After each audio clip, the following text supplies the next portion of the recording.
জামাত এই জোট ভেঙে যাওয়াতে আসলে জামাতের জন্য কতটুকু ক্ষতি হচ্ছে?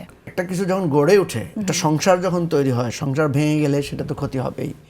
আমি এখনো মনে করি, চাই যে না, এই জিনিস আমি বৃহত্তর প্রয়োজনের চাই, কারণ ইসলাম ধর্ম তো আমাদের সবই তো আমরা রেসপেক্টফুল আমাদের ধর্মের প্রতি।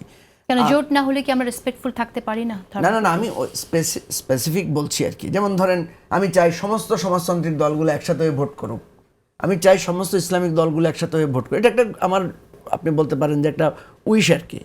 তারপরে ধরেন এক নীতির এক চিন্তার লোকগুলো, যেমন আমরা চেয়েছিলাম যে আমরা যারা নতুন রাজনীতির কথা বলছি, আমরা সবাই মিলে এক জায়গায় থাকি, আমরা না হয় জিতবো না দরকার হয়, কিন্তু একটা স্পার্ক তো করতে পারবো, কিন্তু সেটা তো পারি নাই।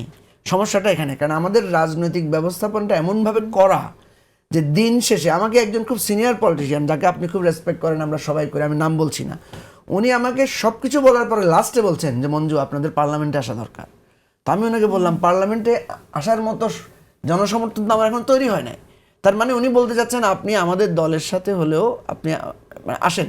তার মানে হচ্ছে আমাকে ওই দলের সমর্থন নিয়ে পার্লামেন্ট উনি চান, উনি আমাকে পছন্দ করেন। কিন্তু আমি যখন আসতে যাবো, ওনাকে আমি বলেছি, আমি যদি আসতে চাই, আপনার দলের লোকরা তো আমাকে যখন সাপোর্ট করবে, তখন আমি তো তার প্রতি বাউন্ড হয়ে যেতে হবে। এবং সে যখন একটা টেন্ডারের জন্য আমাকে বলবে, তখন তো আমার এই নতুন রাজনীতি তো টিকবে না। উনি পরে স্বীকার করেছেন। কিন্তু নতুন রাজনীতি যে টিকবে না আপনি বলছেন, আমি সেই জায়গা থেকে একটা প্রশ্ন করি যে আপনি যখন আরেকটি জোটে যাচ্ছেন, আপনি নিজে কষ্ট পাচ্ছেন যে আপনার যে চিন্তা, সেই চিন্তা থেকে আপনি সরে যাচ্ছেন, কম্প্রোমাইজ করছেন। এই দুঃখ নিয়ে তো আপনার কর্মীদেরকেও সেই জোটের পক্ষে ভোট চাইতে হবে, সেটা কি তাদের জন্য বার্ডেন কিনা? সেটা আসলে ডেফিনেটলি জেসিন, কথা হচ্ছে যে আমরা কখনো কখনো কোনো কিছু ইচ্ছার বিরুদ্ধে, বা আমরা বলি না যে আমার কাছে 3টা ব্যাড অপশন আছে, আমি সেখান থেকে কম্পারেটিভলি একটা অপশনকে বেছে নিব, তাই তো? কথা হচ্ছে আমরা পারি নাই, কিন্তু তার মানে হোপ তো শেষ হয়ে যায় না, আমাদের আরেকটা লড়াইটা হয়তো লম্বা করে করতে হবে। সেই জন্য আপনি বলতে পারেন যে আমরা লড়াইটা চালিয়ে যাব।